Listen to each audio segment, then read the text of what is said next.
నమస్తే welcome to four sides TV. TDP అధినేత Chandrababu నెల్లూరుపై focus పెట్టారు. వైసీపీకి నెల్లూరు జిల్లా కంచుకోట కావడంతో ఈసారి నెల్లూరులో తెలుగుదేశం జెండా ఎగరవేయాలని చంద్రబాబు వ్యూహాలు రచిస్తున్నారు.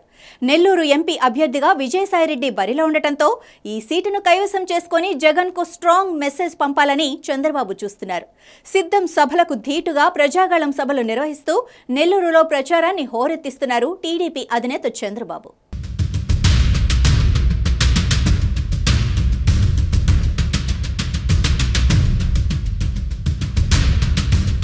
నెల్లూరు ఎంపీ అభ్యర్థిగా జగన్ ముఖ్య అనుచరుడు విజయసాయిరెడ్డి బరిలో ఉండటం ఇప్పుడు రాష్ట్ర వ్యాప్తంగా చర్చనీయాంశంగా మారింది. ఇన్నాళ్లు రాజ్యసభ సభ్యుడిగా ఉన్న విజయసాయిరెడ్డి ఇప్పుడు ప్రత్యక్ష ఎన్నికల్లోకి దిగారు. సీఎం జగన్ ఆదేశాల మేరకు నెల్లూరు నుంచి లోక్సభకు పోటీ చేస్తున్నారు. దీంతో టీడీపీ నెల్లూరుపై ఫోకస్ చేసింది. నెల్లూరులో ఈసారి వైసీపీ ఖాతా తెరవకుండా స్వయంగా చంద్రబాబే రంగంలోకి దిగి ప్రచారాన్ని నిర్వహిస్తున్నారు. మండుటెండలో వయస్సును కూడా లెక్క చేయకుండా నెల్లూరు ప్రజల ఆదరణ పొందేందుకు ప్రయత్నాలు చేస్తున్నారు.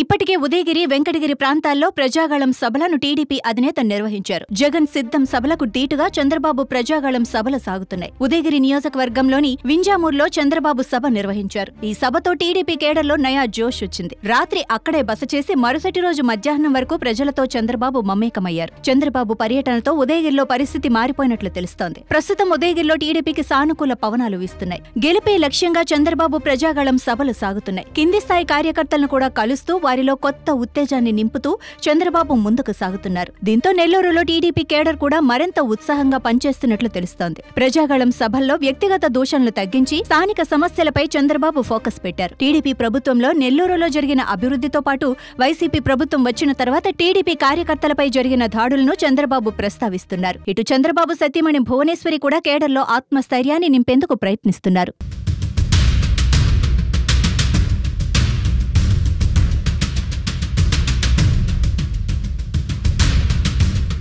రాష్ట్రంలో పెట్టుబడుల అంశంతో పాటు ఉద్యోగాల కల్పన వంటి అంశాలను చంద్రబాబు ప్రస్తావిస్తున్నారు. తన అరెస్టు సమయంలో ఐటీ ఉద్యోగుల నుంచి వచ్చిన స్పందనను చంద్రబాబు ప్రజాగళం సభల్లో ప్రస్తావిస్తూ తిరిగి తెలుగుదేశం ప్రభుత్వం వస్తే రాష్ట్రంలో నిరుద్యోగులకు ఉద్యోగాల కల్పన దిశగా చర్యలు చేపడతామని హామీ ఇస్తున్నారు. చంద్రబాబు ప్రచారానికి నెల్లూరులోని యువత నుంచి కూడా మంచి స్పందన వస్తోంది. బాబు వస్తేనే జాబులు వస్తాయని యువత బలంగా విశ్వసిస్తున్నట్లు కనిపిస్తోంది. ఉమ్మడి నెల్లూరు జిల్లా వెంకటగిరిలోని లక్ష్మీ నరసింహస్వామిని చంద్రబాబు సెంటిమెంట్ గా భావిస్తారు. దీంతో ఇక్కడ నుంచి ప్రజాగళాన్ని ప్రారంభించారు. నెల్లూరు పార్లమెంటు నియోజకవర్గ టీడీపీ అభ్యర్థి వేమిరెడ్డి ప్రభాకర్ రెడ్డి చంద్రబాబు ప్రజాగళం సభలను దగ్గరుండి పర్యవేక్షిస్తున్నారు. వేమిరెడ్డి ప్రభాకర్ రెడ్డి ఆధ్వర్యంలో ప్రజాగళం సభలకు భారీగా జనాన్ని సమీకరించారు. వేమిరెడ్డి ప్రభాకర్ రెడ్డి వైసీపీ నుంచే రాజకీయ ప్రస్థానం ప్రారంభించినా ఆ తర్వాత పార్టీ విధానాలు నచ్చకపోవడంతో టీడీపీ తీర్థం పుచ్చుకున్నారు. వేమిరెడ్డి పనితనాన్ని గుర్తించిన చంద్రబాబు వేమిరెడ్డిని ఎంపీ బరిలో నిలిపి ఆయన సతీమణికి కొవ్వూరు టికెట్ ఇచ్చారు. ఇలా బలమైన నేత వేమిరెడ్డి ప్రభాకర్ రెడ్డితో పాటు ఆయన సతీమణి కూడా బరిలో ఉండటంతో టీడీపీ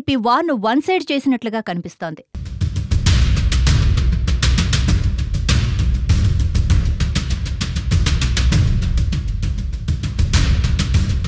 తాము అందించిన పథకాలను ప్రజల్లోకి బలంగా తీసుకువెళ్లేందుకు వైసీపీ ప్రయత్నిస్తుంటే అవి వైసీపీ పథకాలు కాదు, ప్రభుత్వ సొమ్ముతో ఇచ్చిన పథకాలని చంద్రబాబు గుర్తు చేస్తున్నారు. నెల్లూరులో ప్రాంతాల వారీగా నేతలను సమన్వయం చేస్తూ గెలిపే లక్ష్యంగా బాటలు వేస్తున్నారు. టికెట్ల కేటాయింపులో కూడా మహిళలకు ప్రాధాన్యత కల్పిస్తూ సమన్యాయం పాటిస్తున్నారు.